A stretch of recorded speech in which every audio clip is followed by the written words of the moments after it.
హైదరాబాద్లో పోకిరీలు రెచ్చిపోతున్నారు. సిటీ రోడ్లపై విచ్చలవిడిగా ర్యాష్ డ్రైవింగ్లు, బైక్ స్టంట్లు చేస్తున్నారు. రోడ్లపై వెళ్తున్న వాళ్లకు బెదిరింపులు, ఆపై దాడులు కూడా జరుగుతున్నాయి. తాజాగా అత్తాపూర్లో పోలీసుల ముందే పోకిరీలు ఓవర్ యాక్షన్ చేశారు. పెట్రోలింగ్ వెహికల్ ముందే బైక్తో స్టంట్స్ చేస్తూ దాన్ని వీడియోలు తీసుకున్నారు. స్టంట్ వేసిన పోకిరీలను వెంటాడి పట్టుకున్నారు పోలీసులు. రీసెంట్గా మరొక చోట ఓ బైకర్పై పోకిరీలు దాడి చేయడానికి ప్రయత్నించడం మనం చూసాం. నిందితుడు అహ్మద్గా గుర్తించారు. ఆ తర్వాత అహ్మద్ సహా మరో వ్యక్తిని కూడా అరెస్ట్ చేశామంటూ పోలీసులు ట్వీట్ చేశారు. కాకపోతే దీనికి సంబంధించి ఆధారాలు చూపించమంటూ పోలీసులకు బాధితుడు రిక్వెస్ట్ చేసినా సరే ఇప్పటి వరకు అహ్మద్ అరెస్ట్ని పోలీసులు కన్ఫర్మ్ చేయలేదు. అంటే బయటికి ఏ ఆధారం చూపించలేదు. ఓల్డ్ సిటీ సహా హైదరాబాద్లోని పలు ప్రాంతాల్లో ఈ పోకిరీల ఆగడాలు పెరిగిపోతున్నాయి.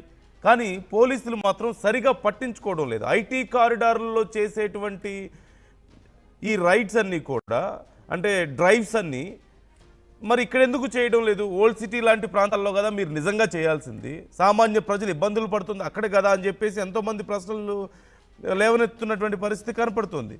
మీరు గచ్చిబౌలిలోనో లేకపోతే ఏ ఐటీ కారిడార్లోనో ఇలాంటివి చేస్తే మహా అయితే ఏముంటుంది? కొంతమంది దగ్గర లైసెన్స్ ఉండకపోవచ్చు, లేదంటే కొంతమంది ఈ రాంగ్ పార్కింగ్ ఉండొచ్చు, లేదంటే ఇంకేదైనా ఉండొచ్చు. ఎప్పుడైనా ఒకసారి ఓవర్ స్పీడ్ ఉంటే ఉండొచ్చేమో. Most of them or IT employees and well educated and they చాలా తక్కువ సందర్భాల్లో మాత్రమే ఇలాంటి ర్యాష్ డ్రైవింగ్లు ఇంకోటి నమోదయ్యే అవకాశాలు ఉంటాయి వాళ్ళ దగ్గర నుంచి. కానీ ముఖ్యంగా ఓల్డ్ సిటీ పరిసర ప్రాంతాల్లో ఇలాంటి ర్యాష్ డ్రైవింగ్, నెక్లెస్ రోడ్ ఇలాంటి చోట్లకి వెళ్ళినా సరే, ఓల్డ్ సిటీ లాంటి ప్రాంతాలకు వెళ్ళినా సరే చాలా సందర్భాల్లో ఇప్పుడు కొంత నెక్లెస్ రోడ్ లేదంటే ట్యాంక్ బండ్ ప్రాంతాల్లో కొంతవరకు కంట్రోల్ వచ్చింది ఒకప్పుడుతో పోల్చుకుంటే. కానీ చాలా ఏరియాల్లో మసబ్ ట్యాంక్ కానీ, లేకపోతే ఓల్డ్ సిటీ చుట్టుపక్కల ఉన్నటువంటి ప్రాంతాలు కానీ, చార్మినార్ పరిసర ప్రాంతాలు కానీ చాలామంది ఇష్టం వచ్చినట్లుగా ర్యాష్ డ్రైవింగ్లు చేస్తున్నారు. ఈవెన్ పోలీసుల కార్ల ముందే, వాళ్ళ పెట్రోలింగ్ వెహికల్స్ ముందే స్టంట్లు చేస్తున్నారంటే పరిస్థితి ఎలా ఉందో మనం అర్థం చేసుకోవచ్చు.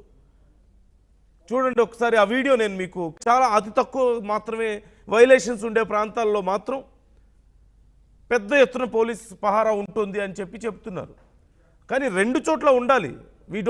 వీ షుడ్ అగ్రీ దట్ రెండు చోట్ల ఖచ్చితంగా పోలీసుల పహారా ఉండాలి. రెండు చోట్ల కఠిన నిర్ణయాలు తీసుకోవాలి. తప్పేం లేదు. వైలేషన్ చిన్నదైనా పెద్దదైనా నష్టమే ఉంటుంది. వైలేషన్ తప్పేం లేదు. కాకపోతే చిన్న వైలేషన్స్ ఉండే చోటనో, అతి తక్కువ కేసులు నమోదయ్యే దగ్గర పోలీసులు ఉంటూ ఎక్కువగా వైలేషన్స్ జరిగే చోట, ఇలాంటి అల్లరి చిల్లరిగా తిరిగే వాళ్ళు, రౌడీలు తిరిగే చోట, అదిగో ఆ వీడియోలో మీరు చూస్తున్నారు, హెల్మెట్ లేదు, వాళ్ళ దగ్గర లైసెన్సులు కూడా ఉన్నాయో లేవో, వాళ్ళు వచ్చి హెల్మెట్ పెట్టుకొని చాలా స్లోగా వెళ్తున్న వ్యక్తి మీద వాళ్ళు ర్యాష్ డ్రైవింగ్, అదిగో చూడండి, ర్యాష్ డ్రైవింగ్ వాళ్ళు చేస్తూ వచ్చి మళ్ళీ వీళ్ళ మీదే దాడులు చేస్తున్నారు. ఇంకో పక్క పోలీస్ వెహికల్ ముందే స్టంట్స్ చేస్తున్నారు. గతంలో మనం చూసాం నెక్లెస్ రోడ్లు అలాంటి చోట్ల స్టంట్లు చేయడం, లేదంటే ఓఆర్ఆర్ల మీద రేసులు పెట్టుకోవడం లాంటివి మనం చూసాం. సో ఇవి కదా పట్టుకోవాల్సింది అనేది చాలామంది అడుగుతున్నారు. చాలామంది ట్వీట్స్ చేస్తున్నారు, మాకు ఇలాంటి సమస్యలు ఉన్నాయి, మమ్మల్ని గురించి పట్టించుకోండి అని చెప్పేసి ట్వీట్స్ చేస్తున్నారు. సో ఏరియాల్లో ఉన్నాయని చెప్పి. చూడండి, minors rule the roads in Motinagar, Yousufguda.